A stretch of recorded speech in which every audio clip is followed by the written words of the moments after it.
remercions infiniment pour ce matin, alors qu'il est midi dépassé, de ce grand privilège, Jésus, que tu nous as accordé de venir ici pour t'adorer. Seigneur, beaucoup se sont réveillés ce matin et ont préféré aller faire d'autres choses qui n'ont rien à voir avec ta parole. Mais nous, Seigneur, nous avons saisi la vision. Nous avons compris que le meilleur endroit où nous pouvons être ce matin, Seigneur, c'est dans ta présence. Amen. Pour passer un temps avec toi, pour t'entendre nous parler, pour que nous puissions t'adorer, Seigneur. C'est pourquoi, Jésus, nous te disons merci pour cela.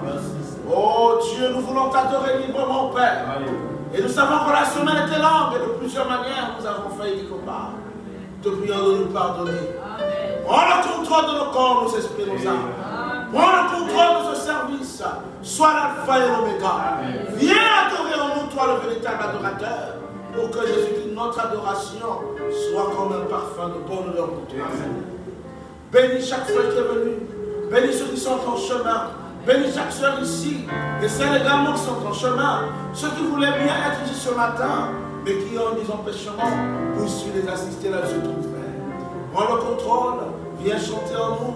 Alors que nous nous attendons qu'à toi, au nom de Jésus-Christ. Amen, amen, amen. Que Dieu vous bénisse richement. Amen, amen. Oh, on va pour Jésus qui est à le trône de son Père. Jésus qui est à le trône de son Père.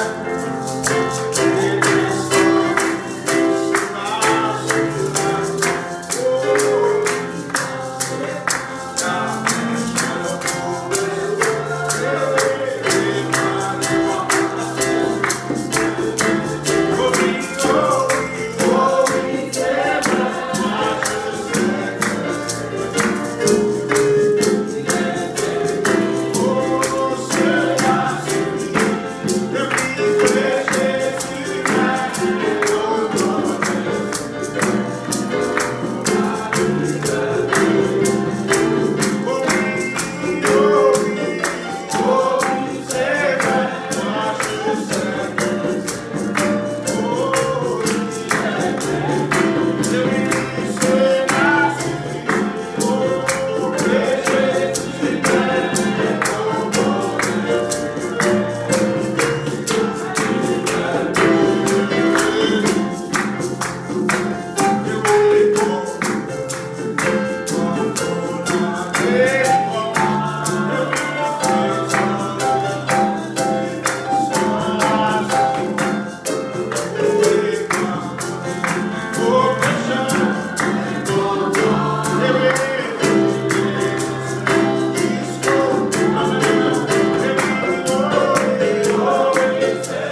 Jésus même, comme la Bible dit, et cela suffit.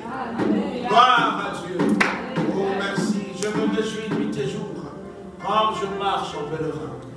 Amen. Attends,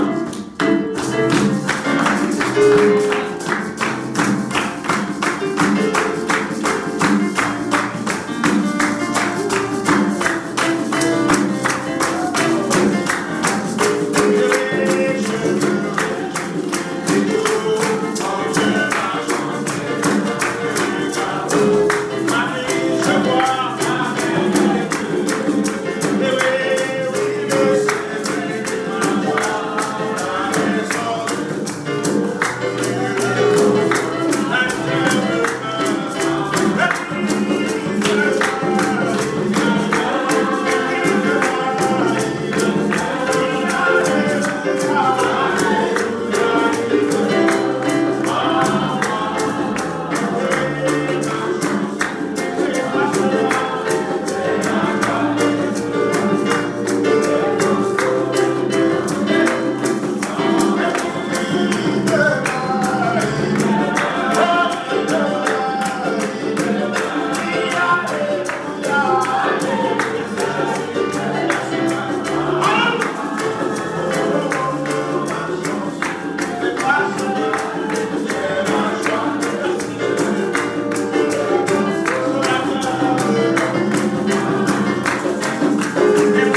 soit élevé, glorifié, adoré.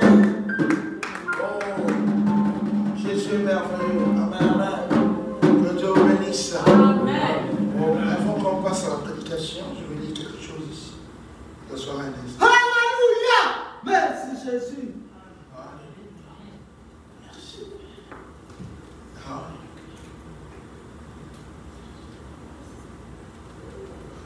Shalom, frères et sœurs. Nous remercions de tout cœur les frères et sœurs pour la délicate attention dont ils ont fait preuve lors de notre mariage. Et nous exprimons notre gratitude à tous les frères et sœurs qui ont contribué d'une manière ou d'une autre à la réussite de notre mariage. Merci d'avoir rendu cette journée inoubliable. Que le Seigneur vous bénisse richement et qu'il bénisse le couple Moussoudi. C'est le couple Christian Mayangi. Amen. Amen. Amen, amen. En tout cas, ce que je dis, c'est là. Donc, il vous remercie de ce que vous avez rendu agréable son mariage. Amen. Que Dieu les bénisse richement. Nous sommes également heureux pour la réussite de leur mariage. Amen. Qu'il continue à les bénir. Oh, gloire à Dieu. On va passer à la parole. On peut se mettre debout. L'heure est vraiment avancée, donc je ne veux pas trop, j'espère ne pas trop tirer. Amen. Oh, merci. On va prendre l'écriture Nombre. Oh, Nombre 19. On va lire de 1 à 9. Nombre 19, de 1 à 9.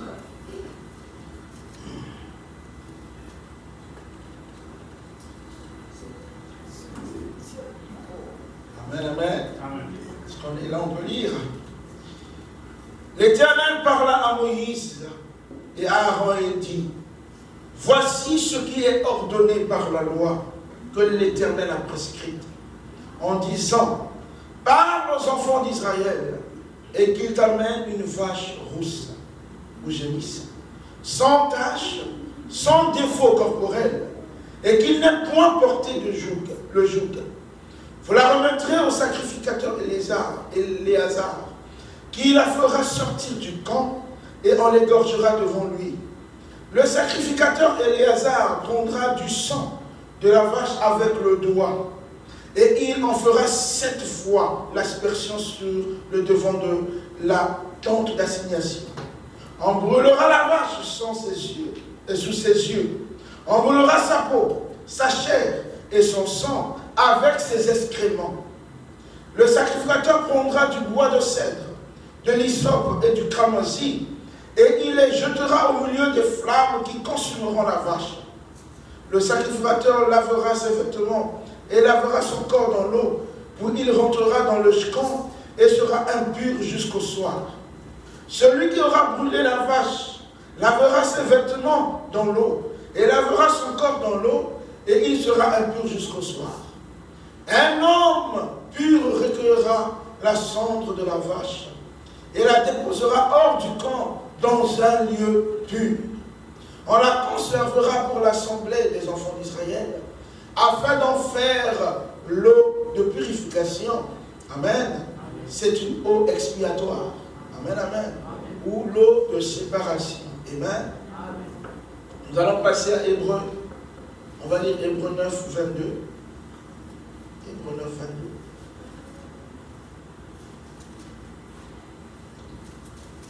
22. Et presque tout d'après la loi est purifié avec du sang.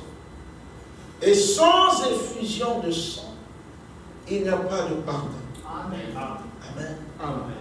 La Bible est très claire. Sans effusion de sang, il n'y a pas de pardon. Amen. Que Dieu bénisse la lecture de sa parole. Amen. Je vais prier. Seigneur Dieu Tout-Puissant, Père Céleste, que ton nom soit infiniment béni. Et je te remercie, Jésus, pour l'opportunité que tu m'accordes encore de me tenir devant tes enfants qui sont mes frères et sœurs. Pour, pas parler de moi, mais de toi. Pour que tes enfants, que nous sommes, nous puissions être nourris de toi directement. Enseigne-nous ce matin, Jésus. Je vais te lire la parole comme toute personne qui sait lire ou qui a étudié. Mais le contexte ne vient que de toi. C'est pourquoi je prie, Jésus, que tu fermes mes pensées. Tu bloques toute pensée charnelle qui peut venir de moi. Que que seul toi tu puisses t'exprimer. Oh Seigneur, mes paroles sont l'amour pour tes enfants. Mais c'est ta parole qui apporte la vie et qui est la vie. C'est pourquoi Jésus, écarte-moi complètement du chemin. Dépouille-moi de ce qui n'est pas de toi. Oh roi, remplis-moi de l'amour divin. Que je sache dire seulement ce que tu veux que je dise ce matin. Je ne compte que sur toi. Bénis-nous, bénis ceux qui sont ici, ceux qui sont au loin, qui vont également écouter cette prédication. Que l'honneur et la majesté te reviennent au nom de Jésus-Christ. Amen, amen. Amen. Que Dieu vous bénisse. Amen. Amen. Amen, amen. Est-ce que vous êtes heureux d'être ici ce matin? Amen.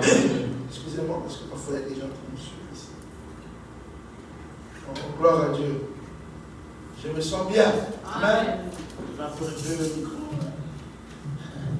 Ça me dérange. Dieu te bénisse, frère Kiba. Je vois que tu es au mois d'été, il fait chaud. Hein? C'est pas comme le froid. Hein? Vous voyez, ici c'est un monde terrible. Le Canada, c'est le pays des extrêmes. Il fait très froid et il fait très chaud. Et vous voyez, là, nous ne sommes même pas encore en été. Déjà, on atteint les 32 degrés. Donc, quand ça sera en été, on va faire comment? Hein? Les gens vont dormir dans les parcs. Amen. Mais c'est terrible. Mais ça nous montre que nous sommes à la fin. Amen. Tout ce que nous voyons là, ce sont les signes du temps. Amen. Frère Branham dit ça va aller de mal en pire. Amen. Donc, il n'y aura pas d'amélioration. Vous savez, les gens essaient de faire tous les plans pour essayer d'éviter que la couche d'ozone se détruise davantage. Mes amis, depuis qu'ils font des COP et des COP, on est fatigué des COP qu'ils font.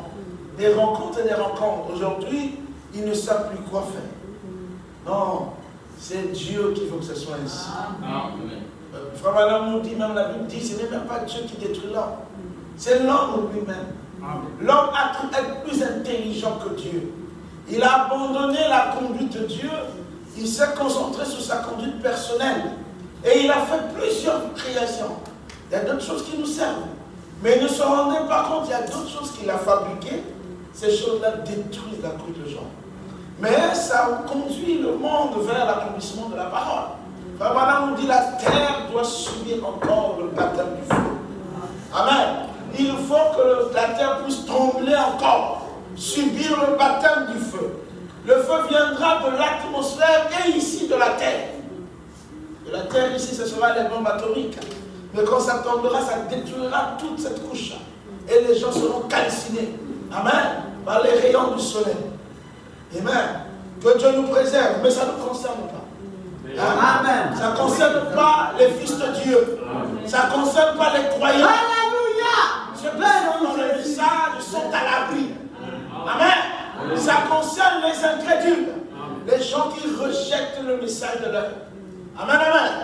Mais nous, pour nous, Dieu a dit avant même que la bombe atomique ne touche le sol, nous ne serons plus là. Amen. Amen. Nous allons disparaître de la terre. Parce que ça ne nous concerne pas.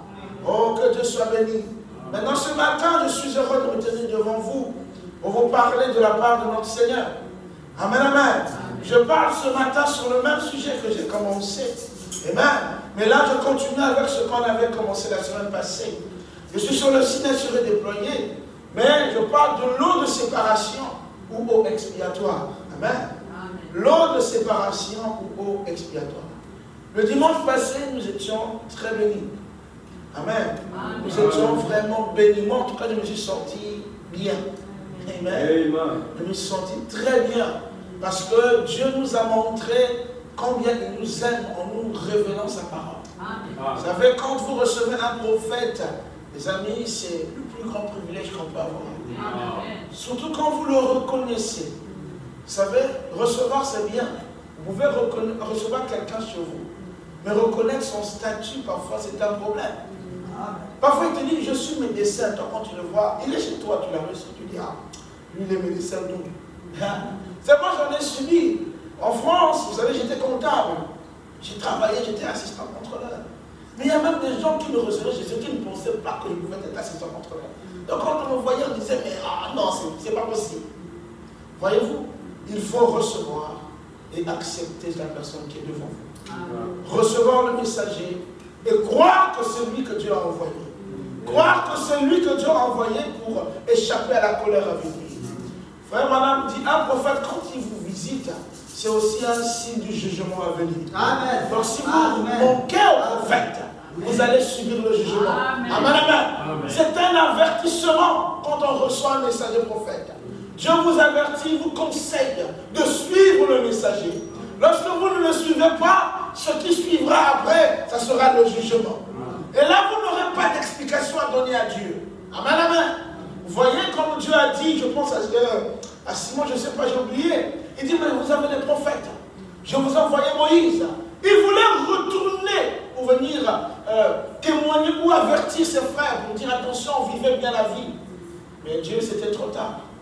Quand vous avez l'opportunité de vivre pieusement la parole de Dieu, vivez pieusement. Amen. Marchez pieusement. Et reconnaissez le message de votre âme. Amen, amen. Amen. Donc ici, je parle du sang. Avant, j'ai parlé du sang en tant que lieu de récompense avec Abel. Mais j'ai aussi parlé du sang pour la sécurité. J'ai parlé de Moïse, j'ai parlé de Rahab. Mais aussi l'aspect du sang, qui est l'expiation.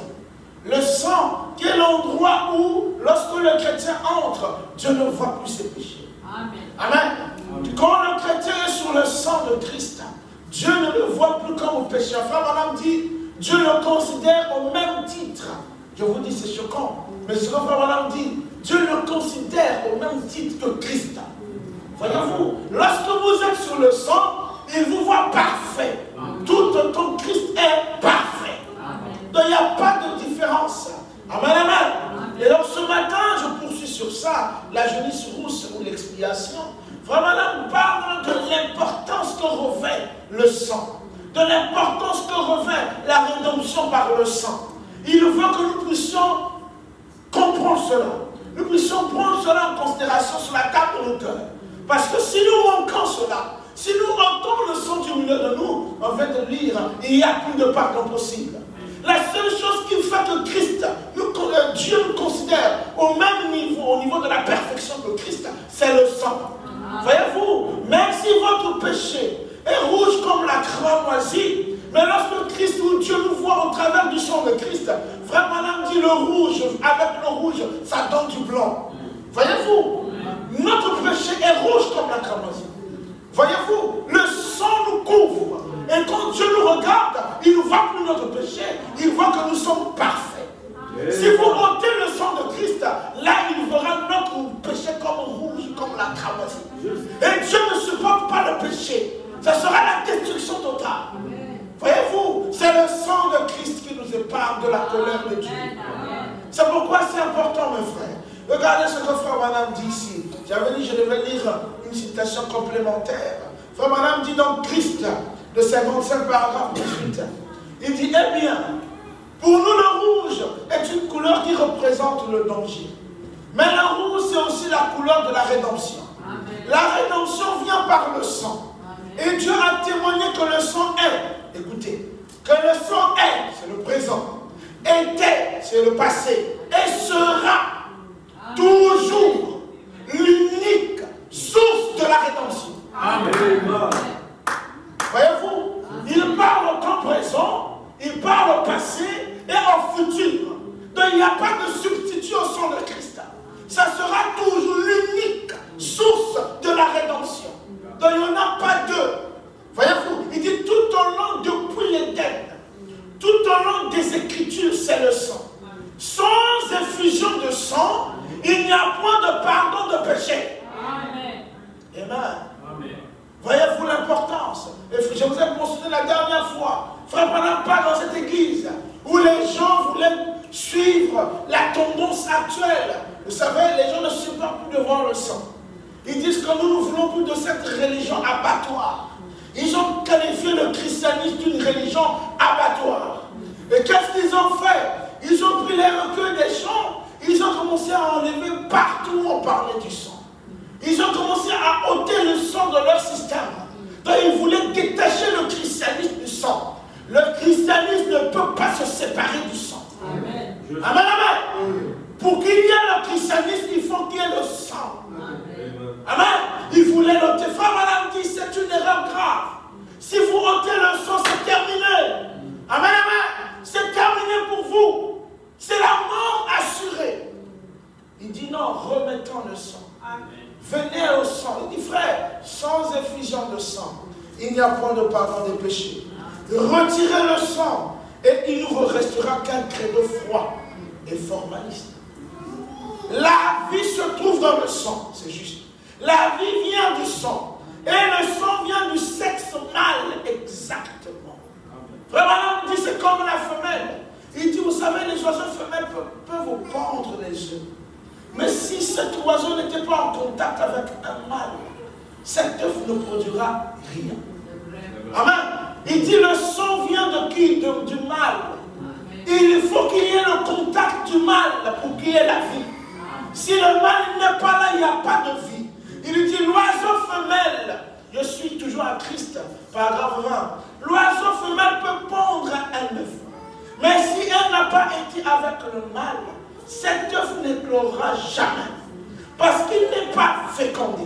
Cela n'a pas de cellule de sang. Donc pour qu'il y ait la cellule de sang, il faut qu'il y ait le mâle. Pour qu'il y ait pas de sang, il faut Christ. Il faut qu'il y ait Christ. Si Christ n'est pas en contact avec vous, il n'y a pas de cellule de sang. Exactement. Il dit la poule peut pondre un œuf, mais celui-ci n'éclorera pas. Amen. La vieille oiseau peut pondre tout un nid d'œufs. Tout un nid d'œufs. Et elle peut les réchauffer, les couver et rester sur le nid jusqu'à être si faible qu'elle ne pourrait même plus quitter le nid. Mais si elle n'a pas été avec le mâle, ses œufs n'écloront jamais. Voyez-vous une religion sans Christ, une religion sans surnaturel, une religion sans Dieu ne peut produire que des morts-nés. Il n'y a pas de vie. Il faut que le mal contacte votre religion. Il faut que le mal vienne en contact avec vous personnellement pour que, alléluia, en vous puisse produire des cellules de sang qui viennent de Christ. En contact de Christ, vous devez absolument vivre de la parole. Amen. Parfait. Amen, amen, amen. Ils ne pourront pas éclore. Il n'y a rien dedans pour les faire éclore. Alléluia. Amen. C'est comme certaines vieilles églises froides et formalistes. C'est juste. Nous avons un grand nid plein d'œufs qui restent juste là et pourrissent. C'est tout ce qu'il en est. Ils n'ont jamais été avec le mal. Ils ignorent ce qu'est le Saint-Esprit. Vous n'arriverez jamais à leur faire croire à la guérison divine. Ils ne le peuvent pas. Ils restent simplement là et pourrissent. C'est juste. Ce qu'il nous faut aujourd'hui, c'est un nettoyage du nid. Que l'on recommence de nouveau. Je pense. À ce moment-là, un réveil aura un sens. Amen. Amen. Je ne le dis pas pour plaisanter. Parce que ce n'est pas une plaisanterie. Ici, ce n'est pas un endroit pour plaisanter. Amen. Le problème à la chair aujourd'hui, nous avons trop d'évangélisation à la Hollywood. Voilà. C'est juste des plaisanteries et un tas d'histoires dans lesquelles il n'y a pas d'évangile. Oh, alléluia. Vraiment, même quand vous prêchez, il faut qu'il y ait l'évangile. Sinon, il n'y a rien. Les gens ne vont pas changer. La prédication à la Hollywood pour faire des scénettes, des plaisanteries sans produire la vie, ça ne sert à rien, frère. Amen. Mes amis, je vous dis la vérité. Il faut être sûr de ce que vous écoutez. Il faut surveiller ce que vous écoutez. S'il n'y a pas de vie dans ce que vous écoutez, papa, tournez le dos. Je vous dis la vérité. La parole n'est pas une affaire de plaisanterie. Frère Madame le dit clairement. Ce n'est pas une association. Il faut que Dieu soit dans la parole. Si Dieu n'est pas là, je pars. Amen, amen. Il faut que ce soit Dieu. Alléluia. Parce que je dois vivre dans la vie céleste. Alléluia. Oui, mais ça, ce que je voulais dire par là, c'est que le genre d'oiseau dans le nid, peu importe. Vous pouvez le traiter comme il faut. Vous pouvez le visiter chaque jour. Et vous pouvez en faire un diacre de l'église. Ou n'importe quoi. S'il n'y a pas de vie ici dedans, il restera toujours un pécheur. Peu importe s'il est un prédicateur. Il est toujours un pécheur. C'est juste et bien. L'homme ne peut peut-être voir Christ jusqu'à ce qu'il naisse de nouveau. Et il naît composé d'eau et de sang. Juste comme vous le voyez dans la naissance naturelle. Qu'est-ce qui constitue la naissance naturelle?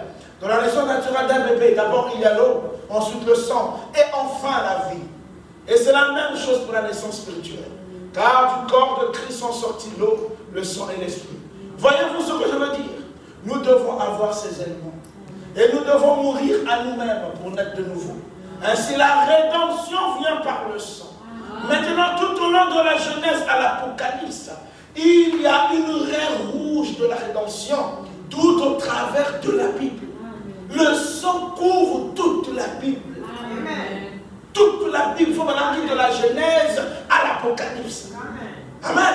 C'est comme ça la maison de Rahab, la prostituée, est restée debout sur la muraille de Jéricho. Alors que tous les yeux sont tombés, parce qu'il y avait un fil écarlate qui pendait à l'extérieur.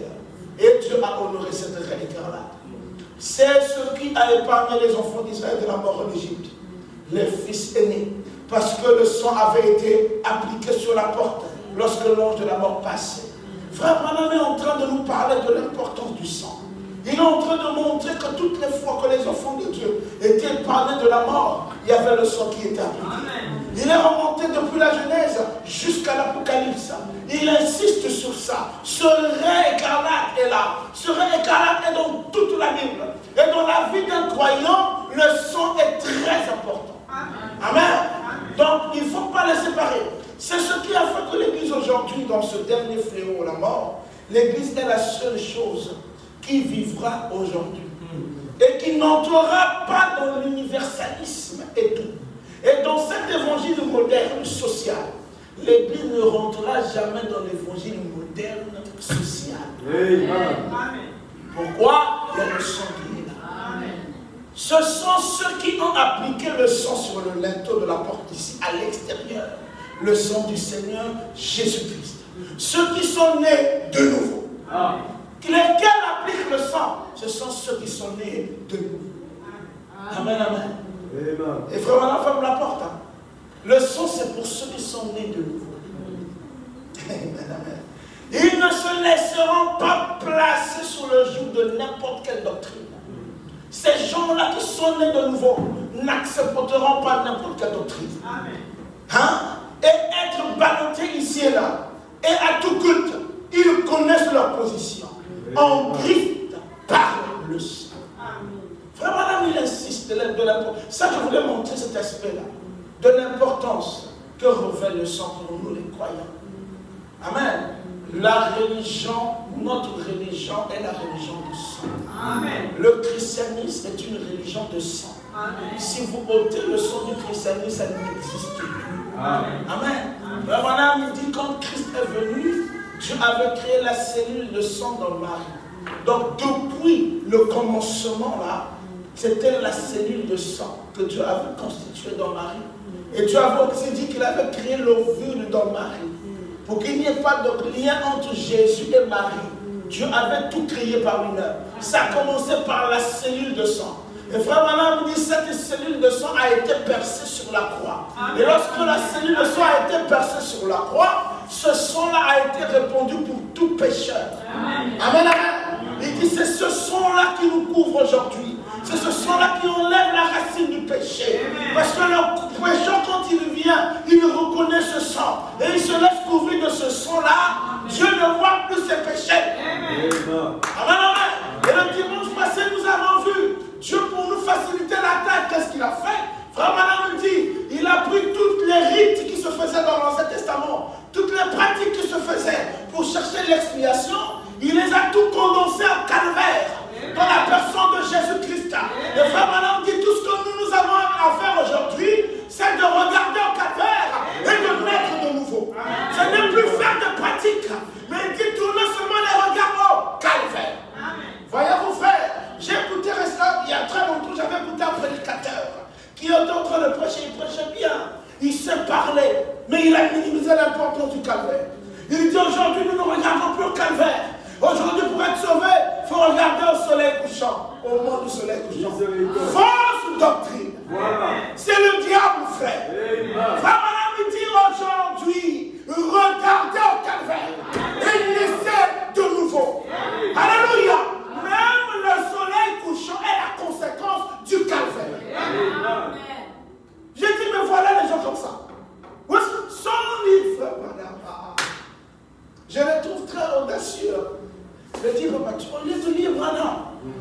là, je dis, ah, le calvaire, là où Dieu, frère Branham dit, Dieu est mort.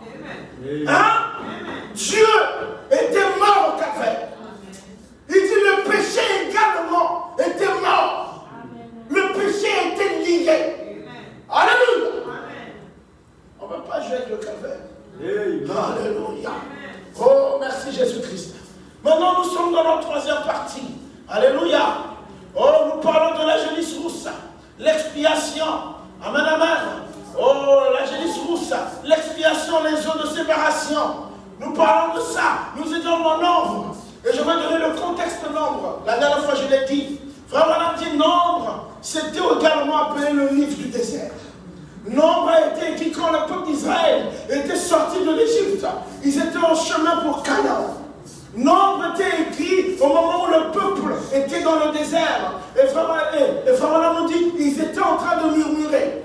Il y avait des murmures. Il y avait la convoitise. Dieu maintenant avait exigé quelque chose pour séparer l'impureté avec la pureté. Il avait établi un principe de la génisse rousse. Il dit, vous devez prendre cette génisse rousse. Et tout ce qui se déroulait au niveau de la génisse rousse, c'est pour que l'homme qui était dans le désert puisse apparaître devant Dieu pur et irrépréhensible. C'est pourquoi il avait institué la génisse rousse. Frère Branham fait le parallélisme avec nous. Il dit, vous voyez, c'est comme l'église aujourd'hui. Nous également, nous sommes sortis des traditions. Nous sommes sortis du monde. Nous sommes en marche pour notre Canaan. Et Frère Branham dit, notre Canaan se croit. Il dit, je suis allé vous préparer une place. Frère Branham dit, alléluia. Il parle de la place que Christ est allé préparer pour nous. Il dit, vous voyez, nous sommes en chemin. Et c'est le même parallélisme. Si un dans l'Ancien Testament, ils ont eu la génisse rousse, c'était dans le domaine naturel. Frère Branham dit, nous également aujourd'hui, pour l'expiation, il faut une génisse rousse dans le domaine spirituel. Voyez-vous, c'est ça le parallélisme. Il dit aujourd'hui, l'agneau doit être sacrifié. Amen. Il faut que nous appliquions son sang sur nous, pour que Dieu ne nous voie plus comme pécheurs. Pour que dans la pensée de Dieu, nos péchés ne puissent plus remonter. Frère Branham dit, vos péchés passés, présents et futurs. Amen, amen. Vous savez, je parlais avec un de nous, il m'a dit, ah, mais si tu dis les péchés passés, donc ça dit, tu peux commettre les péchés. Il dit, non. Amen. Lorsque tu es scellé du Saint-Esprit, tu n'as plus le goût de péché. Amen. Lorsque tu as le Saint-Esprit, tu aimes tellement Dieu que tu ne regardes plus les actes du péché. Ça ne te dit plus rien. Amen, amen. Tu ne peux plus faire. Comment ça? Avec le Saint-Esprit, tu es en plein dans le péché. J'ai le Saint-Esprit. Madame dit, tu le vois, aller à la cigarette. J'ai le Saint-Esprit. Il est en boîte de nuit. Un Saint-Esprit dans une boîte de nuit, je ne connais pas ça. Amen. Ça n'existe pas. Amen. C'est un Saint-Esprit fabriqué. Amen. Le Saint-Esprit va te dire ne rentre pas. Amen. Amen. Frère Branham va même plus loin. Dieu peut même te retirer. Amen. Hein? Il peut même faire que tu meurs. Juste pour t'épargner. Quelqu'un qui est scellé du Saint-Esprit, c'est un Dieu sur la terre. Amen. C'est un Dieu marchant dans les rues de mon monde. Amen. Amen. Ce que Dieu aime, c'est ce qu'il aime. Ce que Dieu déteste, c'est ce qu'il déteste. Amen, amen. Oh, là où Dieu regarde, c'est là où il regarde. Là où Dieu ne regarde pas, il ne regarde pas.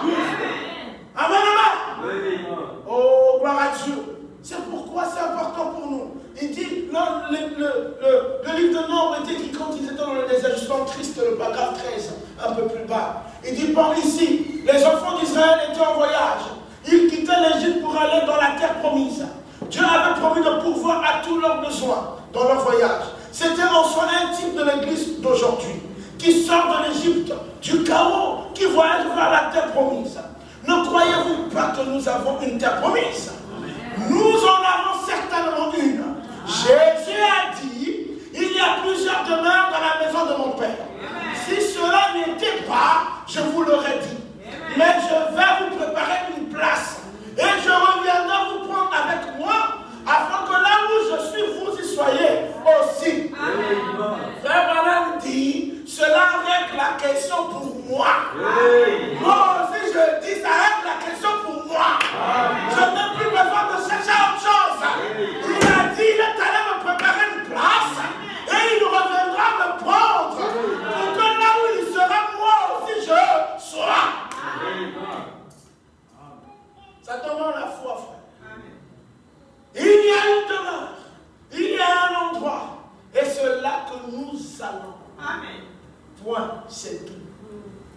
Et il y a encore un autre.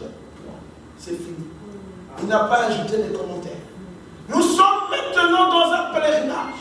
Nous errons dans le désert, dans nos différentes haltes, comme les enfants d'Israël ont aussi voyagé. Maintenant, et quand ils allaient, un ange leur a été donné pour les conduire ou pour les amener à cet endroit que Dieu avait promis.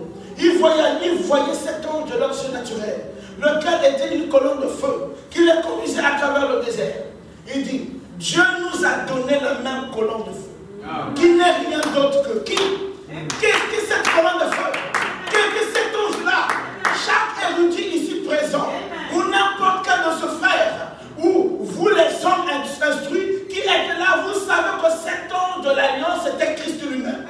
Donc Dieu nous a donné Christ lui-même aujourd'hui. Amen. Il nous a donné la colonne de feu qui était l'ange de l'alliance. Frère Madame dit c'était Christ. Il dit aujourd'hui Dieu nous a donné la même chose. Qu'est-ce que Dieu nous a donné? Christ. Alléluia.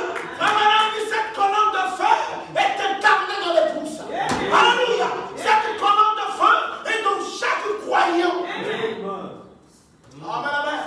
Donc chacun de nous se promène avec l'ange de l'alliance. Vous savez quand vous êtes dans les rues de Maria, vous avez en vous l'ange de l'alliance.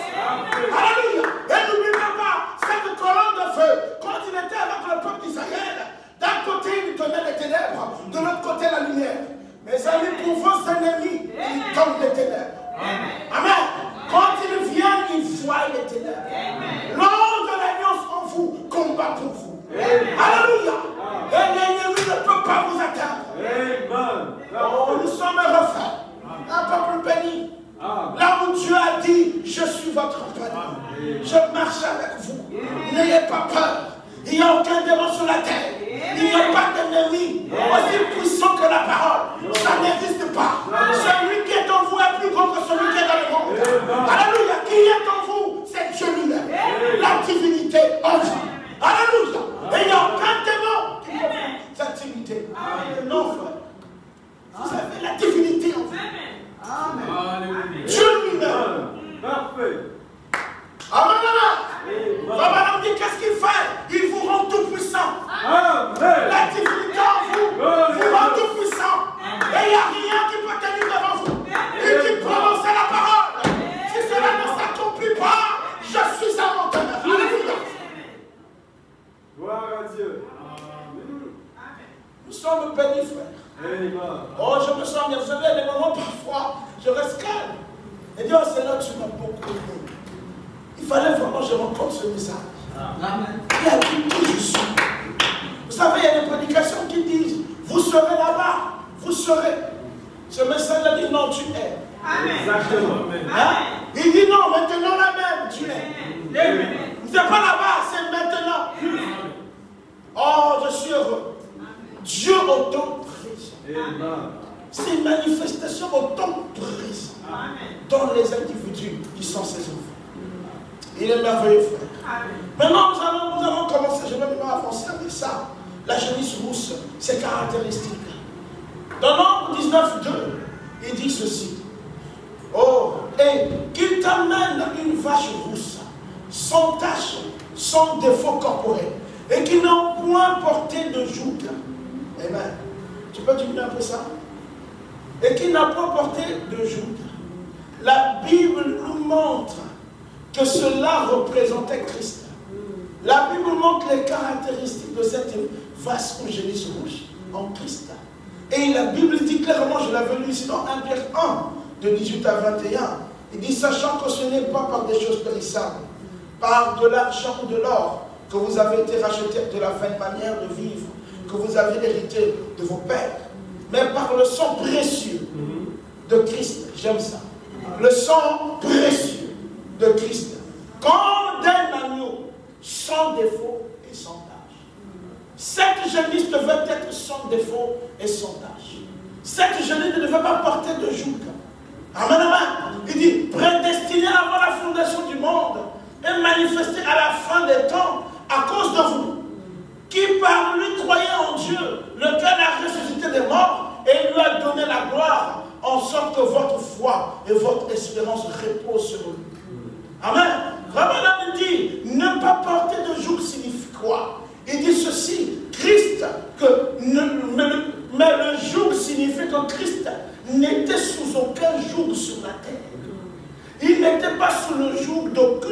affiliation, ni d'aucune organisation. Frère Madame dit qu'il était libre d'aller où le Seigneur le conduisait. Et Frère Madame dit Jésus est que notre exemple sur la terre. Amen, amen. Si Jésus n'était pas sous le joug d'aucune affiliation ou d'une organisation, nous également, on va être pareil. Amen. On ne peut pas être lié par des liens organisationnels, dénominationnels, qui nous ferment, qui nous renferment et qui nous empêchent de fréquenter d'autres frères. Le Fils de Dieu est conduit par l'Esprit de Dieu. Christ était conduit par l'Esprit de Dieu. Tout Fils de Dieu est conduit par son Esprit. Alléluia. Et si Christ était libre, le Fils de Dieu également est libre. Alléluia. Il ne peut pas accepter. Frère Madame dit, vous ne pouvez pas être intimidé par quelqu'un. Amen. Alléluia. Oh, merci. Alléluia. Il dit dans 1 Pierre 2, 21, 24. Et c'est à cela que vous avez été appelés. Parce que Christ aussi a souffert pour vous. Vous laissant un exemple. Donc Christ nous a laissé un exemple. Afin que vous suivez ses traces. Amen. C'est la Bible. Cet exemple, c'est pour que nous puissions suivre ses traces. Amen. La manière qu'il a marché, c'est de cette façon que nous devons marcher. Amen. Il n'avait pas de problème avec des gens. Exact. Amen. Il aimait tout le monde, mais tout le monde le haïssait. Et d'ailleurs, il ne partait pas pour régler les comptes. Je vais lire ici. Lui qui n'a point commis le péché, et dans la bouche duquel il ne s'est point trouvé de fraude. Lui qui injuriait, ne rendait point d'injure. Il est notre exemple. Amen.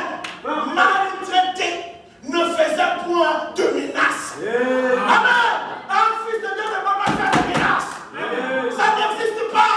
Comment ça? Alléluia.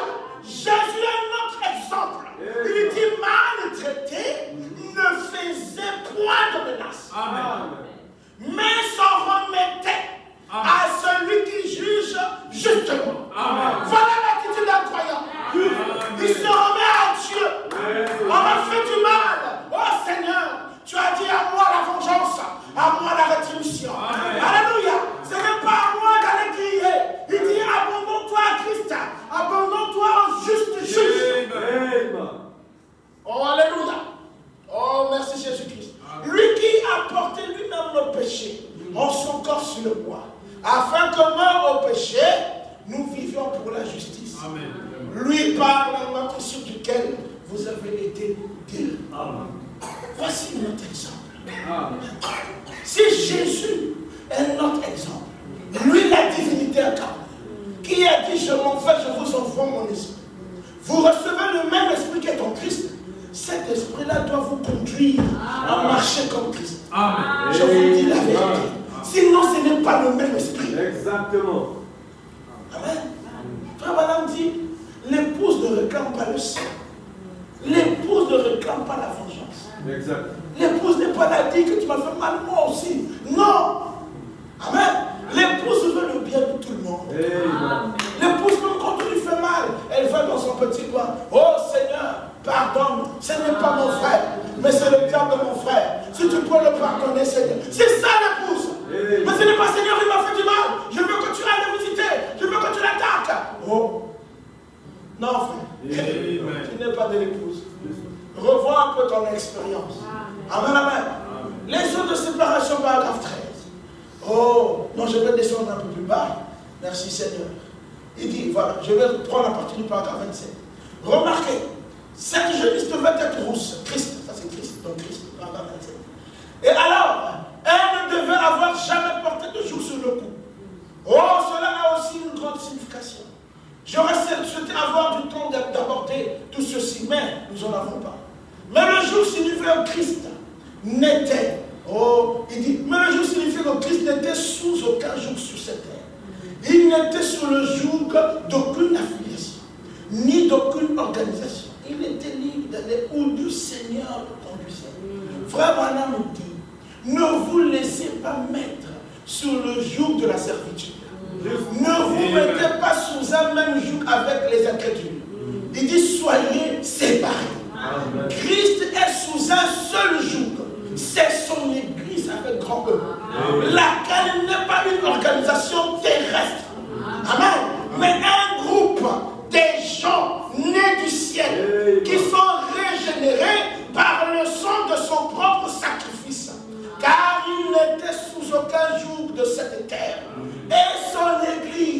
non plus. Et il a dit qu'est-ce qui est son église?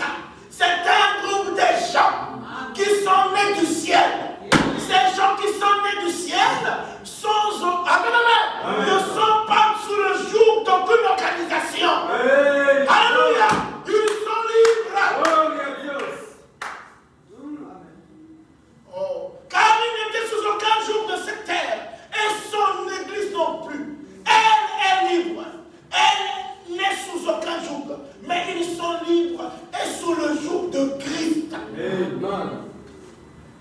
Amen, amen. Oh, merci Jésus. Maintenant, Nombre 19.3.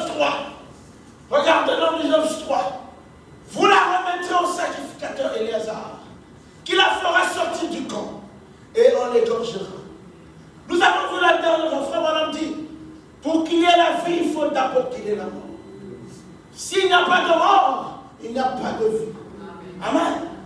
Frère Madame dit, même quand vous mangez le steak à la maison, ce steak-là, vous mangez quelque chose qui est mort. Amen. Des cellules qui sont mortes. Mais quand ça rentre en vous, ça produit la vie, vous vivez. Amen. Parce que si vous ne mangez pas, vous allez mourir. Donc il faut manger quelque chose qui est mort pour vivre après. Amen, amen. Et c'est là une part de cette jeunesse. On devait l'amener hors du camp pour qu'il soit égorgé. Frère Madame dit, vous voyez, c'est la même chose avec Christ. Ça représentait également Christ.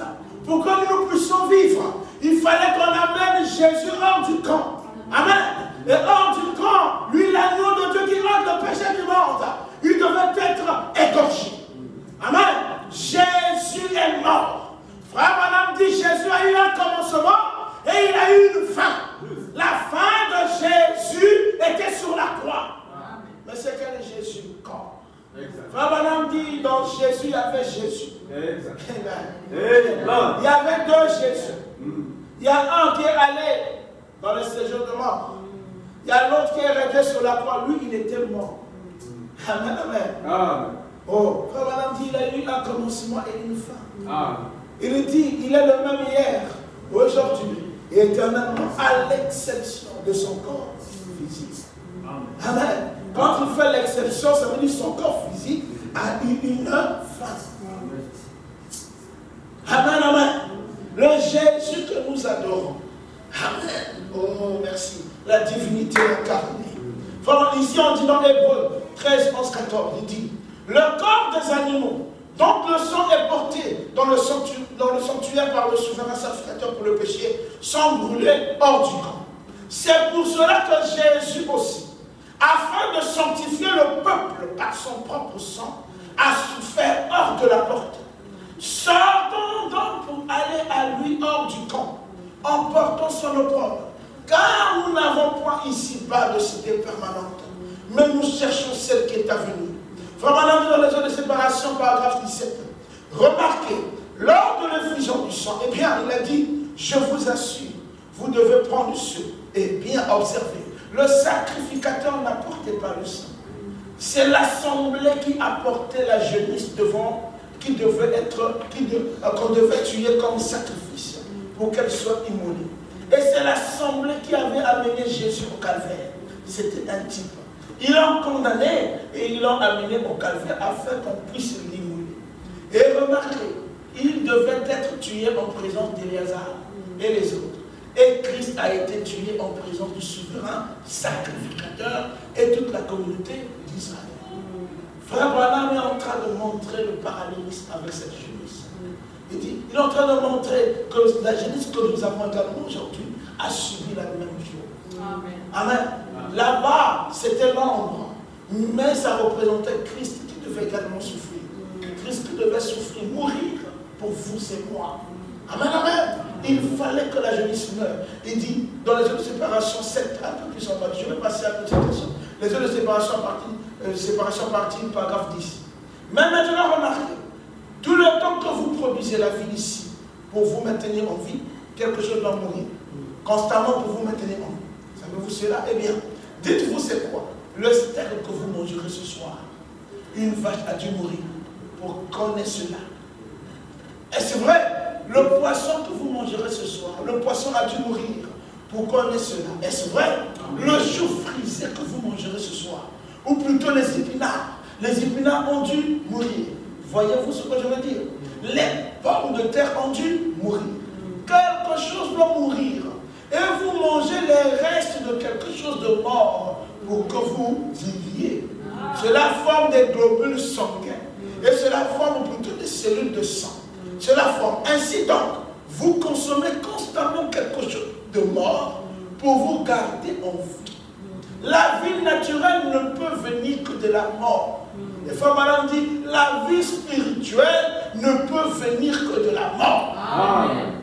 Christ devait mourir pour que nous puissions tous vivre. Amen. Pour nous vivifier. Et c'est vrai. C'est donc uniquement. Peu importe l'église dont vous êtes mort. Combien de fois j'avais lu ça, je vais passer. Oh, merci Jésus-Christ. Il dit, il a été tenté par la faim.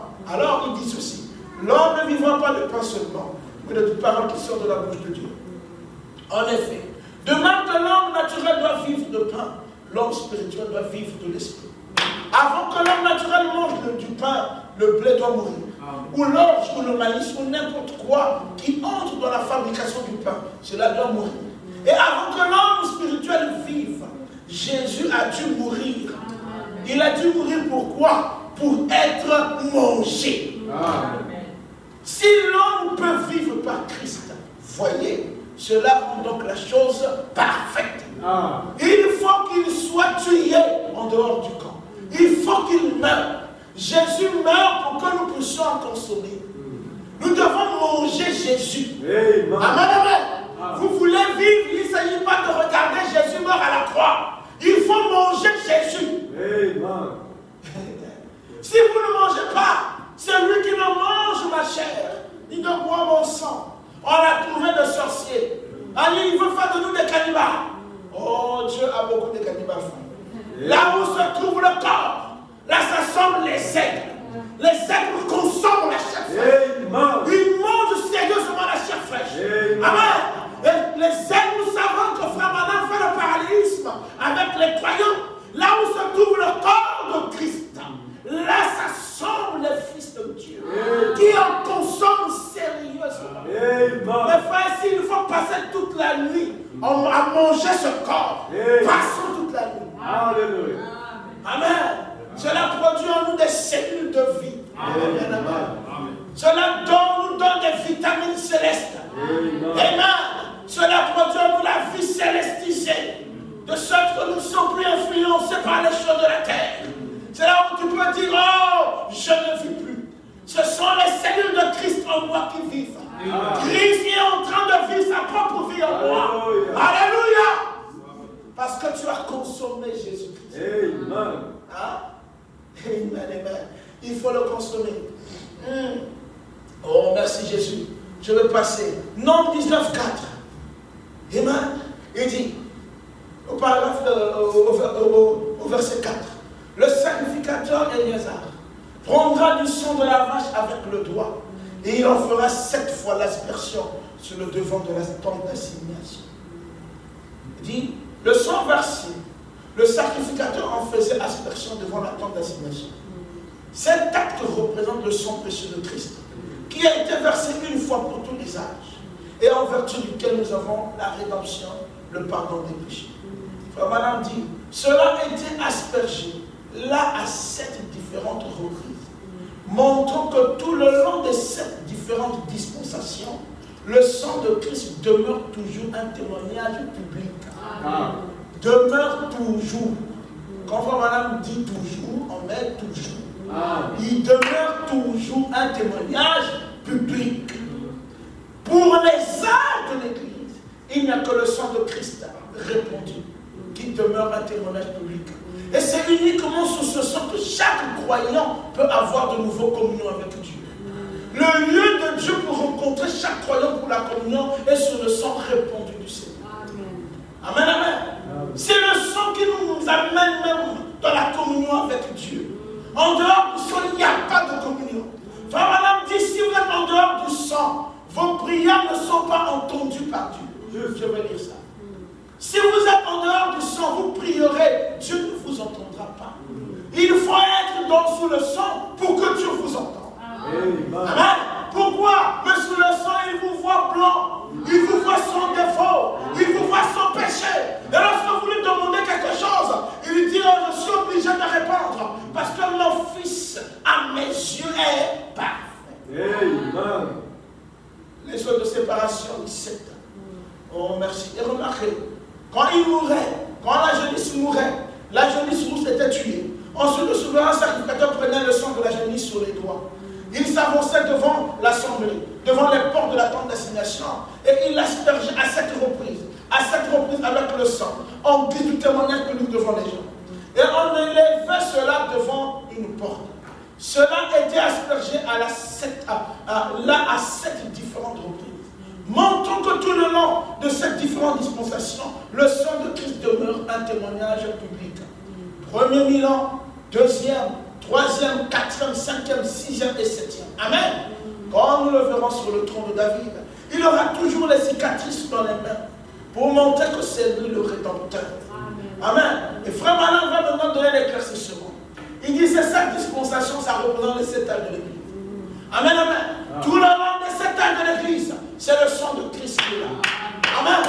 Tout le long des 7 âges, en partant de Paul jusqu'au dernier messager, c'est toujours le sang de Christ. Amen, amen. Et le sang de Christ n'était perçu que par les croyants de chaque âge. Amen, il dit, amen, amen, il fallait croire le message de votre jour.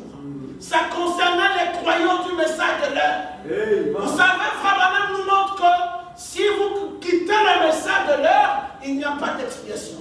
L'expiation aujourd'hui est dans le message de l'heure. Je vais le lire ici aujourd'hui, frère. Frère Branham nous montre que le 7e ange, quand il sonne de la trompette, il dit c'est la même trompette qu'autrefois. Il dit cela montre quoi? Que l'expiation, qui est également la parole, qui vient également de la parole de votre jour, est liée au 7e messager. Si vous ôtez le 7e messager, vous niez tout son message, il n'y a pas d'expiation. Amen. Il faut croire le messager, croire son message. Là, il y a l'expiation. Amen. Les zones de séparation 21. Remarquez, là-dedans, il y avait le bois de cèdre, l'hysope et le bois cramoisi. Ainsi, le bois de cèdre, le cramoisi et l'hysope, tout cela était mis ensemble. En fait, nous pouvons voir la dispensation du Père, du Fils et du Saint-Esprit. Tout en un, ainsi de suite. Il est en train de donner les caractéristiques du bois de cèdre, le cramoisi et l'hysope. Il dit, quand vous prenez ces trois, vous pouvez voir là-dedans la dispensation du Père, du Fils et du Saint-Esprit. Et Frère Branham dit pour brûler, amen, la jeunesse rousse, qu'est-ce qu'on faisait? On prenait le bois de cèdre, l'hysope et le cramoisi, on en mettait dans le feu pour que ça soit brûlé. Amen. Les trois dispensations réunies ensemble, on les mettait dans le feu pour brûler le sacrifice, pour que ça devienne un sacrifice expiatoire. Amen, amen. C'est la même chose aujourd'hui. Quand Christ est mort, dans toutes les dispensations, c'est pourquoi Frère Branham dit, depuis la Genèse, le sang est en train de circuler. C'est toujours le sang de Christ. Amen, amen. Même quand ils utilisaient les substituts d'animaux, ça représentait toujours Christ. Amen. Pour qu'il y ait expiation, il faut que ce soit Dieu. Même dans la dispensation du Père, au-dessus de nous, ça devait toujours être le sang de Christ. Tout cela représentait Christ. Quand Christ est venu sur la terre, dans la dispensation du Fils, il est venu en tant que cellule de sang. Amen. C'est toujours le même sang. Maintenant là, c'était son propre sang. Amen. Dit le sang qui nous couvre, c'est le sang de Dieu lui-même. Amen. Dans l'autre temps, ils utilisaient les animaux. Mais quand Jésus est venu sur la terre, il est venu avec la cellule de sang de Dieu lui-même. Amen. Amen. Frère Branham dit c'est ça qui nous couvre. Ce n'est pas le sang d'un animal.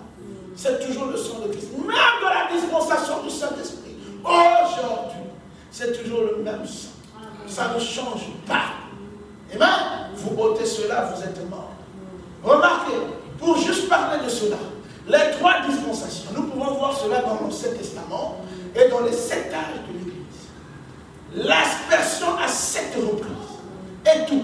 Et examiner ces filets, le sang là, les 7 différents filets représentaient les 7 âges de l'Église. Israël,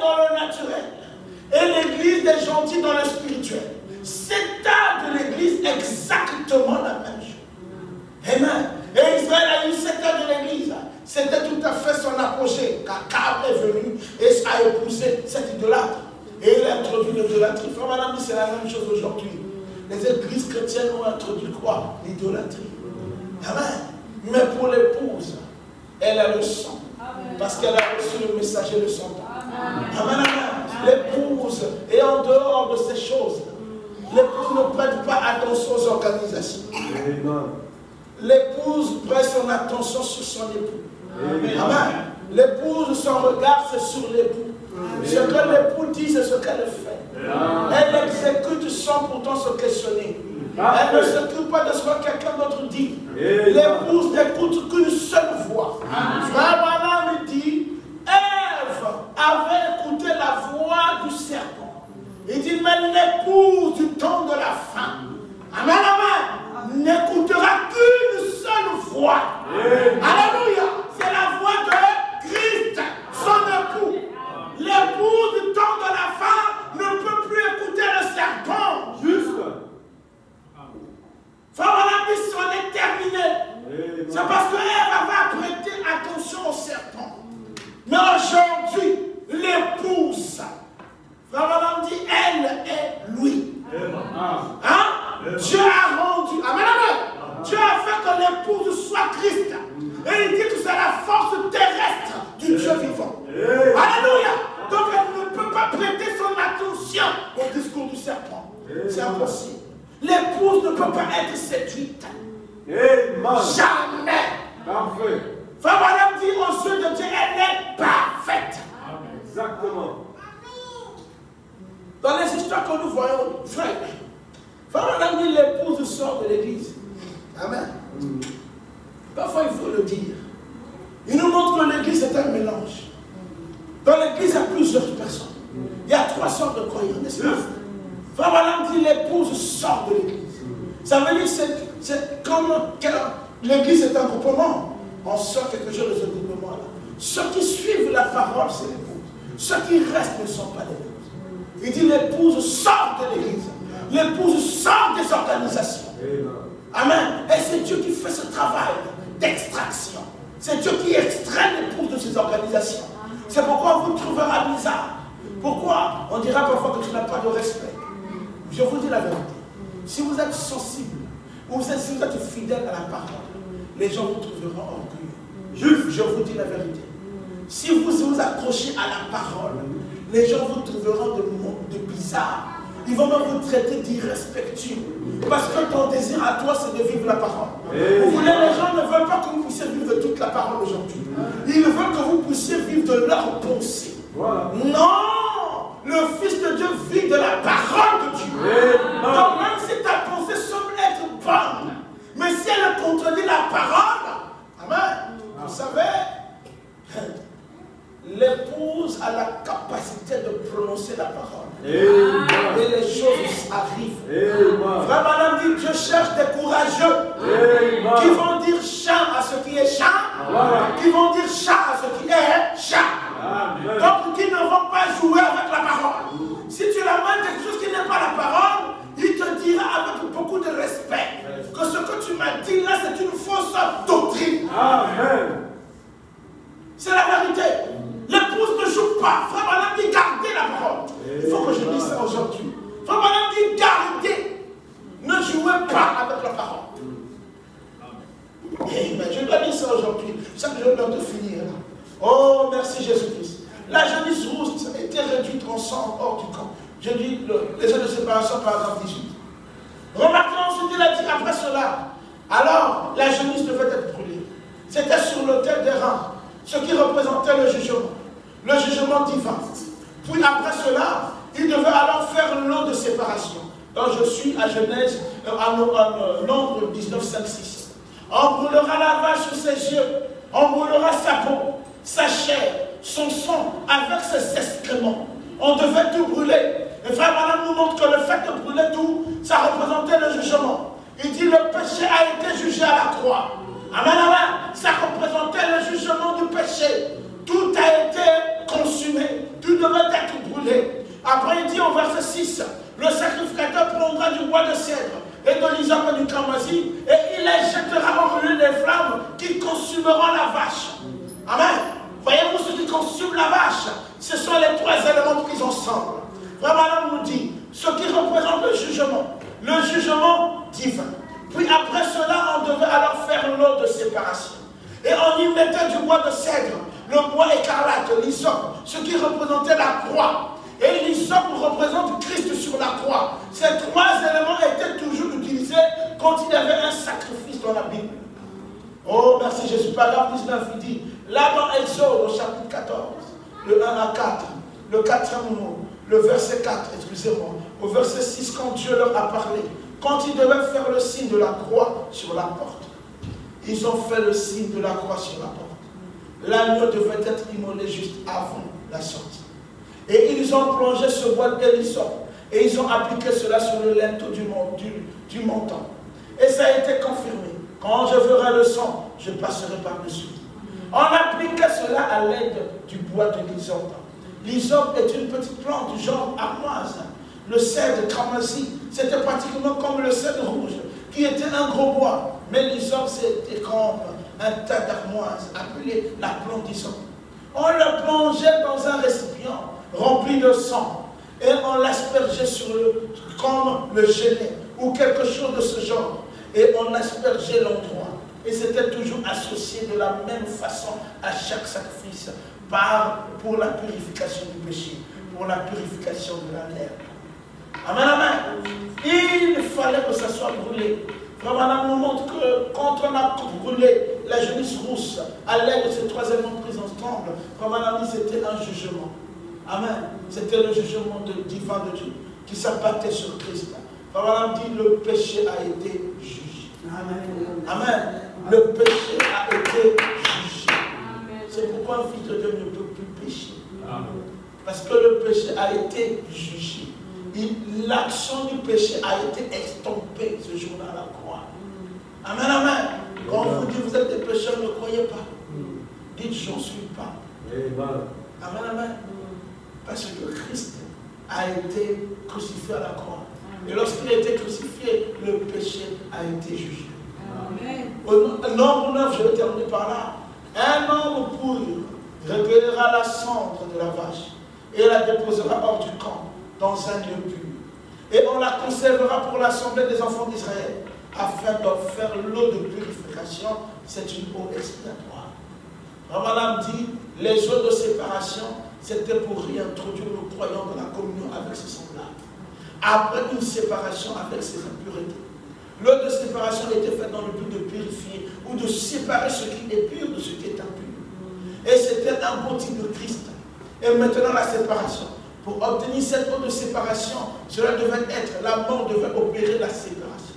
L'eau de séparation. Et quand une personne impure qui était souillée devait venir passer par les eaux de séparation, cela la séparait de ses impuretés et la rendait sainte pour communier une fois de plus avec le reste de l'assemblée. Donc s'il n'y a pas de eau de séparation, il n'y a pas de communion avec le reste de l'assemblée. Même pour communier avec Dieu, il faut que tu passes par les eaux de la séparation, qui vont te sanctifier pour que tu arrives à communier avec Dieu. Amen, amen. Dans les eaux de séparation, paragraphe, c'est qui dit, eh bien, tout dans l'Ancien Testament, toute cette forme d'homme, et l'eau de séparation était faite dans le but de purifier ou de séparer ce qui est pur de ce qui est impur. Et c'était un motif de Christ. Paragraphe 22 dit, j'aimerais que vous observez rapidement. Alors on y mettait tous ces isopes et ces bois de cèdre et tout, avec la jaunisse rouge, et cela était brûlé, et on en faisait l'eau de séparation. Et quand une personne impure qui était souillée devait venir passer par les eaux de séparation, cela le séparait de ses impuretés. Et la rendait sainte pour communier une fois de plus avec l'audace. Oh, quel beau tableau! Sainte séparation. Les eaux de séparation séparaient le coupable, le sanctifiaient et le ramenaient dans la communion une fois de plus. Frère, madame dit, le sang de Jésus nous purifie de toute iniquité, nous rend saints et nous remet une fois de plus dans la communion avec le Père. C'est le sang de Jésus-Christ.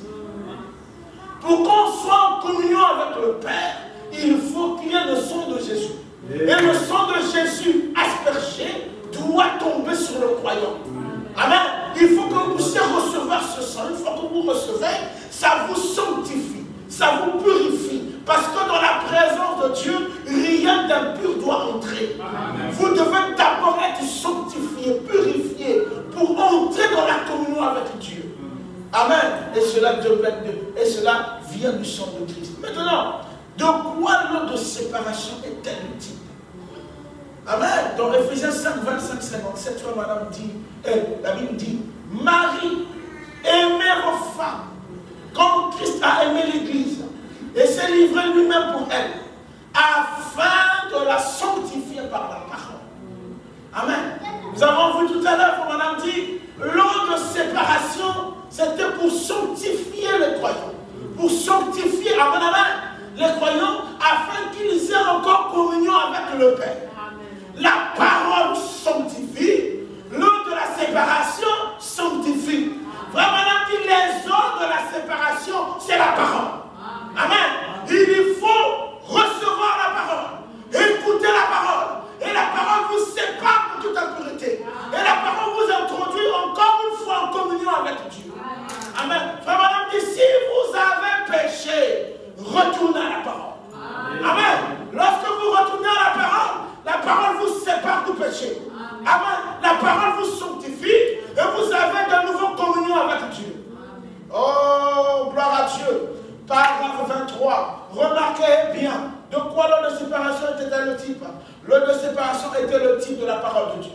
La parole, eh bien, je crois que c'est ici dans Ephésiens chapitre 5 qu'il est dit, afin de nous sanctifier, en nous purifiant et en nous lavant par l'eau de la parole. Voyez, le lavage d'eau de séparation par la parole.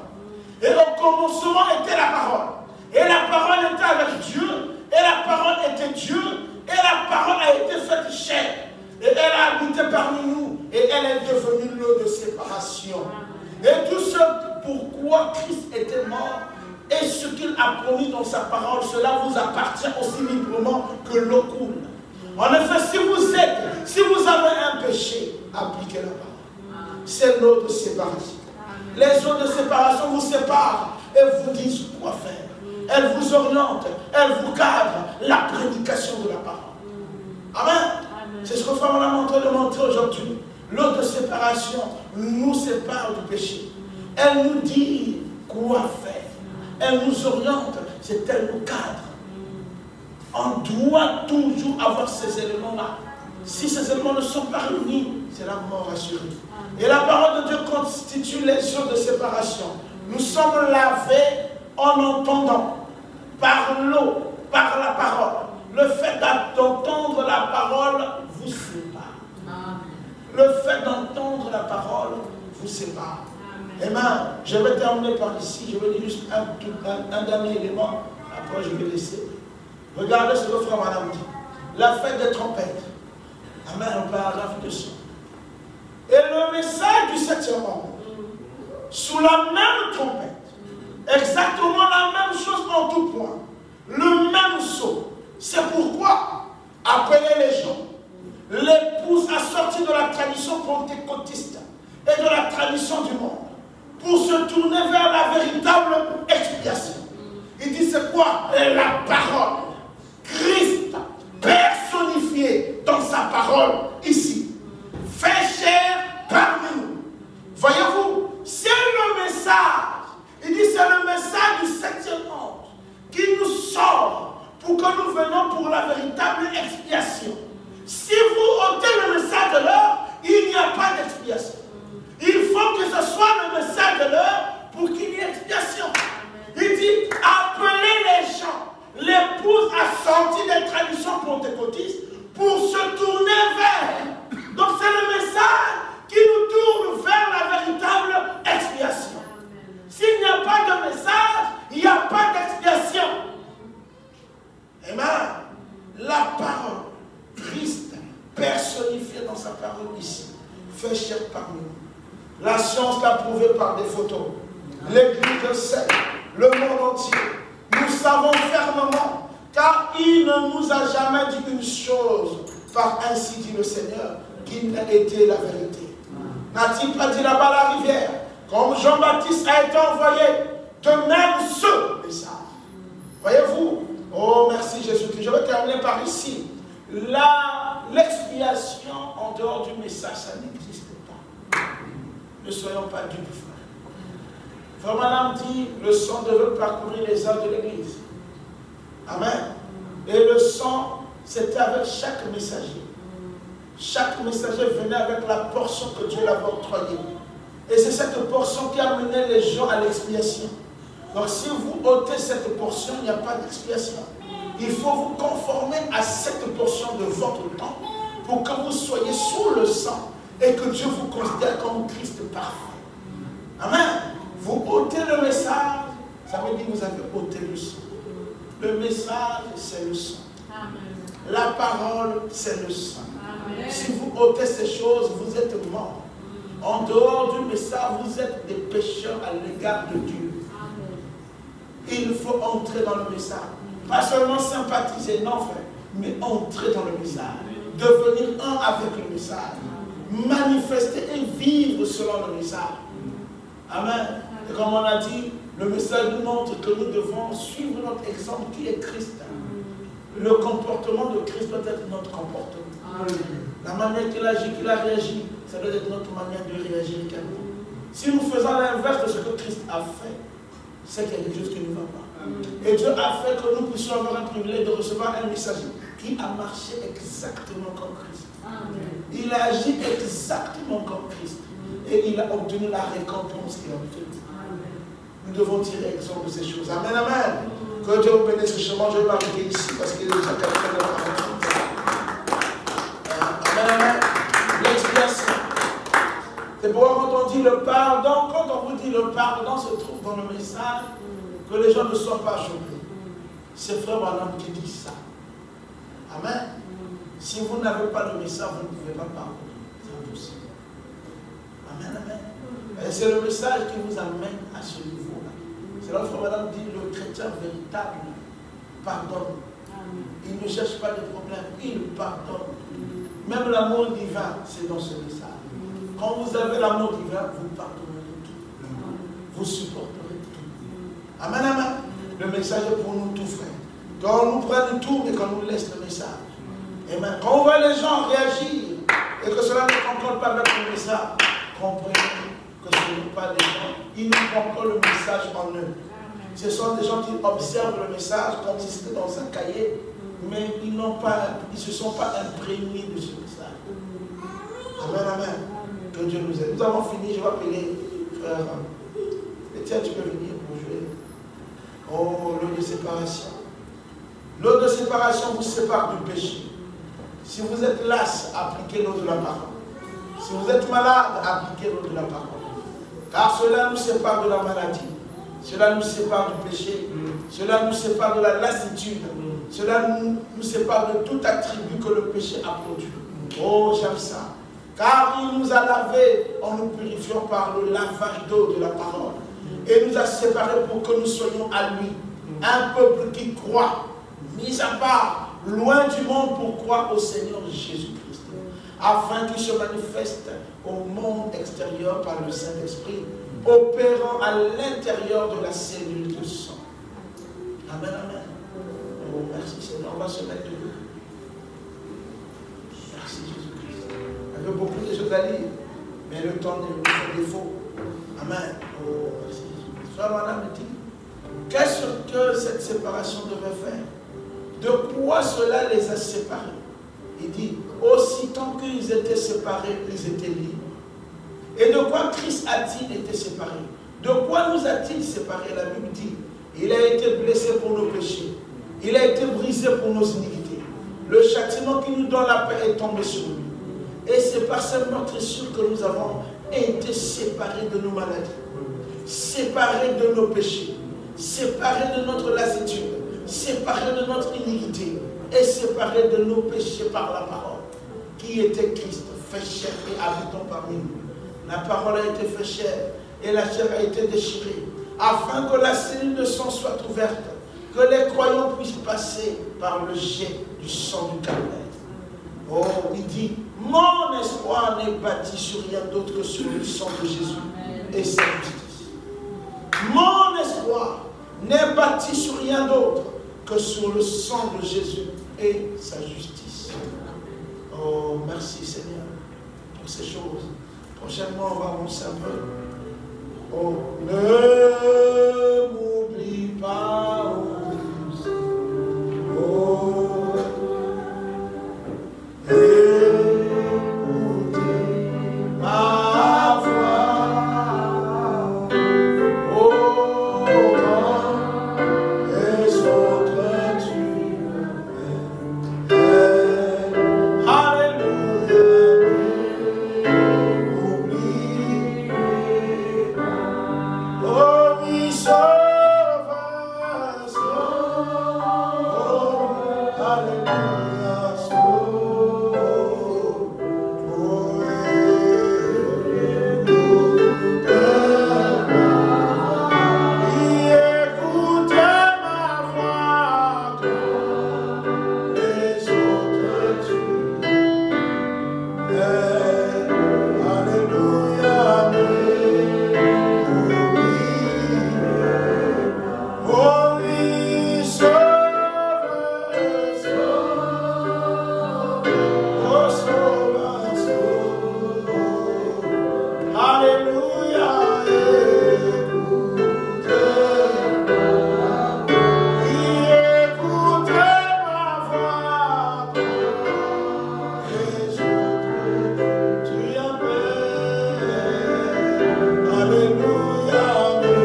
soyons pardonnés, afin que nous puissions entrer de nouveau dans la présence de Dieu. Oh, merci Seigneur de ta parole. Merci Seigneur. Merci pour cette parole. Enseignement Jésus, qui nous montre l'importance, Seigneur. Qui nous montre l'importance, Jésus, de nous tenir dans ta parole. De vivre de ta parole, de marcher avec ta parole. Sans effusion du sang, mon Père, il n'y a pas de mort. Seigneur, nous connaissions Seigneur, mon Père, que je ne sois plus pardonné de tous mes péchés. Seigneur, il n'y a pas de mort.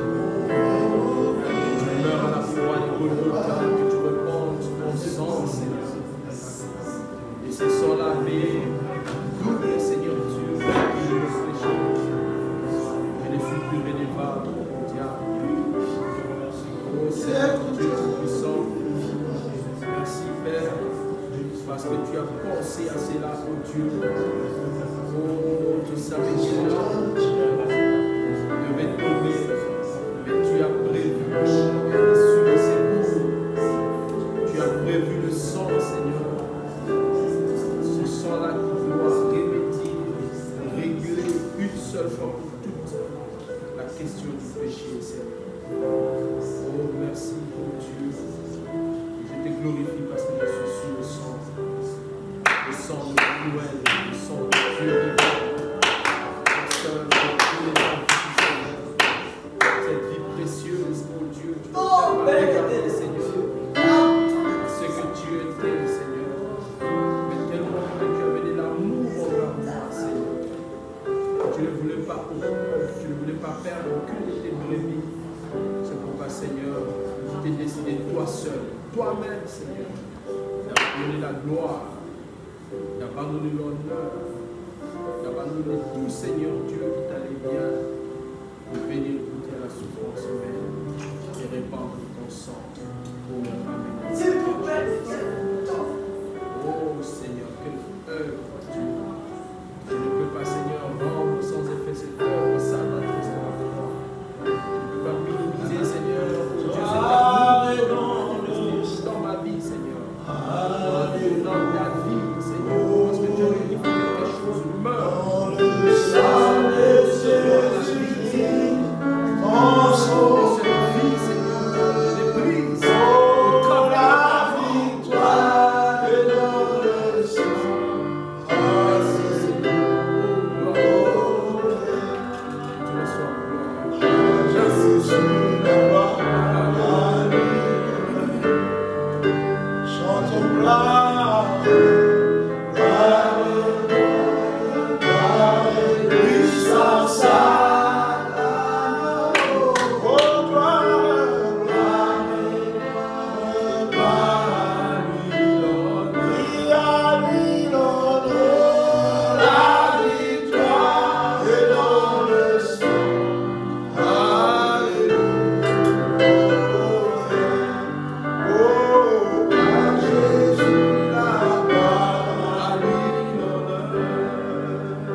Ce message, Papa, oh Dieu Tout-Puissant, Père, qui n'est rien d'autre que le sang qui a coulé ce matin, Père.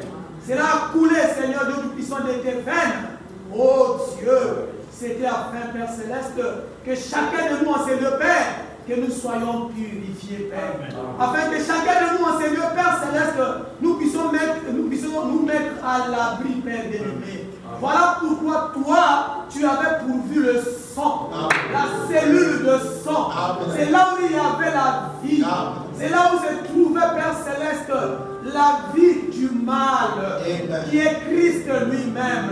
Tu nous as montré, Père, tu nous as révélé, Père, peu importe l'ovule, Père bien-aimé, mais s'il n'y avait pas la cellule du sang, il n'y aurait pas la vie. Voilà pourquoi, Seigneur, nous avons compris, Père, que tu nous as montré en ce matin, Père bien-aimé, que sans le sang, personne ne peut être agréable. Amen. Voilà pourquoi ce matin, tu nous as montré, Seigneur, que le sang, c'est le message de l'heure. Que le sang, c'est la parole. Amen. Que le sang, c'est l'eau de séparation. Amen. Oh Dieu bien-aimé, nous nous demandons, Père Céleste, pourquoi la maladie existe encore dans nos vies? Amen. Pourquoi nos problèmes ne trouvent pas la solution? C'est parce que nous n'apportons pas les eaux de séparation. Amen. Mais maintenant, Père bien-aimé, nous voulons appliquer le sang. Amen. Nous apportons l'eau de séparation. Amen. Afin que nous soyons séparés de la maladie. Amen. Afin que nous soyons séparés du mensonge. Amen. Séparés du péché. Amen. Seigneur, ton prophète William Branham nous a révélé. Il est parti plus loin que l'eau de séparation. C'est le serviteur de Dieu qui sépare le croyant du péché. Et nous croyons que ce matin, nous avons été séparés du péché. Lorsque ton serviteur a prononcé la parole, cette parole est venue en nous et nous a purifiés, nous a rendus plus blanches que la neige. Voilà pourquoi ce matin, nous pouvons te dire merci Seigneur. Merci pour les eaux de séparation. Merci pour cette parole faite chair. Oh Dieu, la véritable expiation. Christ personnifié parmi nous, Seigneur, dans sa parole. Oh Dieu, laisse que cela devienne une réalité dans la vie de tout un chacun, Père. Nous ne voulons pas nous mettre sous le joug d'une église, Père, sous le joug de quelqu'un, Seigneur, mais nous voulons nous mettre sous le joug de Christ. La parole faite chair. Fais-le, Papa, rien que tout à ce gloire. Si quelque part, quelqu'un était malade, laisse qu'à cause de ce message, les eaux de séparation, qu'il puisse retrouver sa santé au nom de Jésus. Si quelqu'un avait un problème, laisse qu'au nom, oh Dieu Tout-Puissant, de ce message, le sang qui a coulé, l'eau de séparation qui a été versée, Père, qu'il puisse trouver la solution, la réponse à la question, Père. Si quelqu'un, Seigneur, n'est pas né de nouveau, Père bien-aimé, laisse que maintenant, Papa, oh Dieu, qu'il puisse rentrer dans le processus de la nouvelle naissance. Parce que nous croyons que le sang appartient simplement à ceux qui sont nés de nouveau. Fais-nous grâce, Papa, afin que cela devienne une réalité dans nos vies, Papa. Nous soupirons, nous désirons ces choses. Que cela devienne, oh Dieu Tout-Puissant, une vie en nous, Père. Bénis ton serviteur que tu as utilisé puissamment. Utilise-le encore puissamment dans les jours à venir, Papa. Bénis ton peuple réuni ici présent, Père bien-aimé. Lorsque nous allons repartir, Père, oh Dieu, laisse que toi, la colonne de feu, la lumière de gloire qui nous a conduits en ces lieux, que tu puisses encore repartir avec chacun de nous, Papa. Épargne-nous, Papa, des accidents. Ça a été le moment que nous allons prêter les choses faites des mains de ton Père. Fais-nous grâce au nom de toi. Bénis, Papa, les dîmes et les offrandes, Papa, au Dieu Tout-Puissant, Père. Bénis aussi, Seigneur, ceux qui ont pourvu, Père bien-aimé. Bénis aussi le cœur qui a eu le désir, Père. Oh, notre roi, nous avons foi que tu le feras. Amen. Au reste, Père, nous te disons encore merci. Merci pour ce message, Père. Merci pour ton prophète William Branham. Merci pour ton serviteur, Papa. Merci aussi pour le porte de Dieu, Père. Merci pour tous tes serviteurs qui ont apporté la parole en ce matin. Au reste, bénis ton peuple Israël, car c'est cela le peuple de la promesse, Père. Bénis aussi, Seigneur, Dieu puissant, Papa. oh Dieu, tous tes enfants à travers le monde entier. Reste que ton nom soit glorifié. À toi l'honneur, la louange, les acclamations. Et notre Seigneur Jésus-Christ, la merci au nom de Jésus-Christ. Amen. Amen.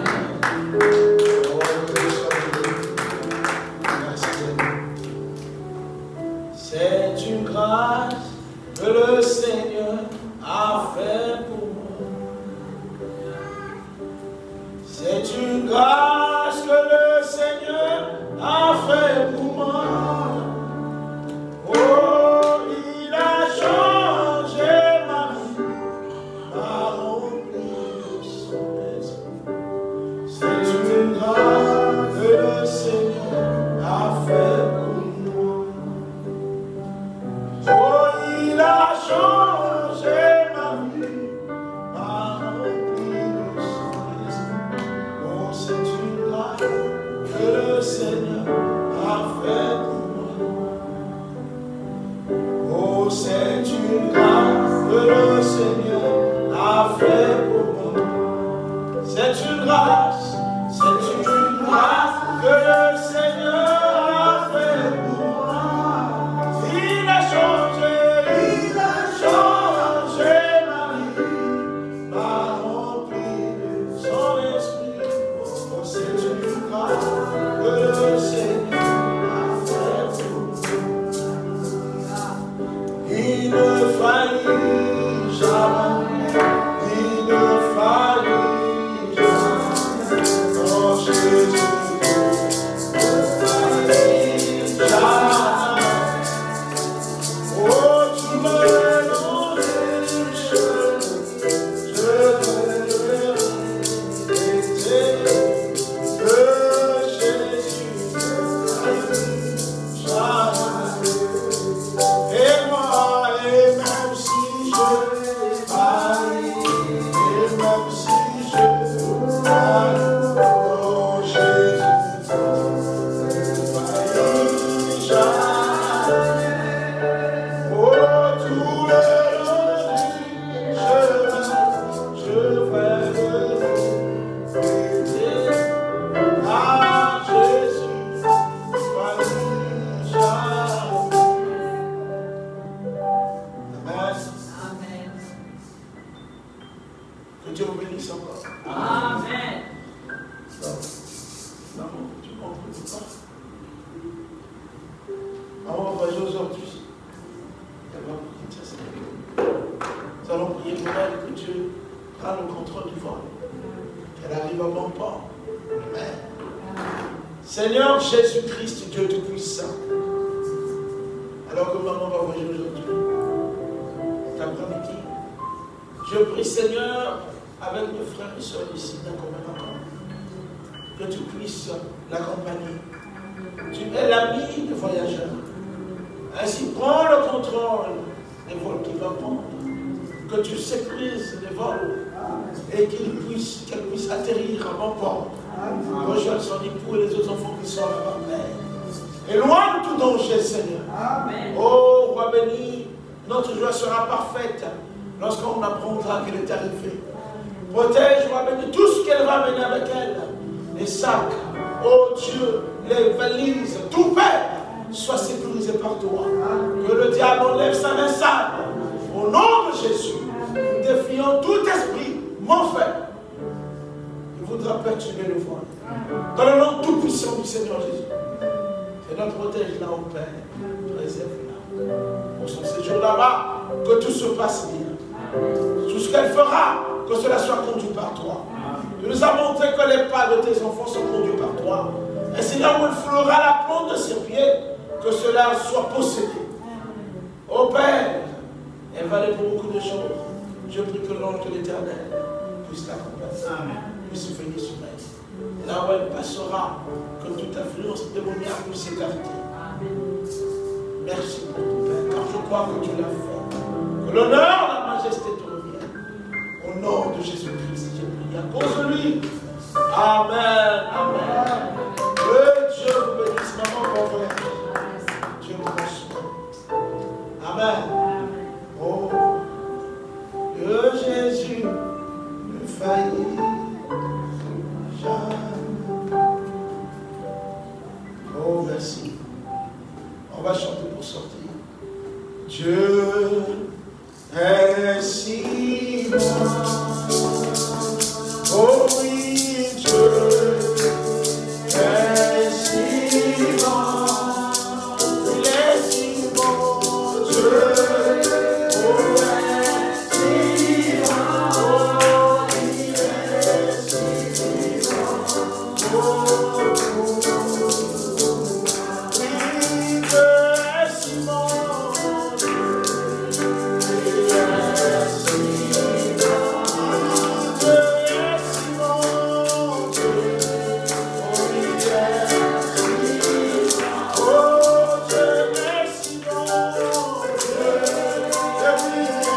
Je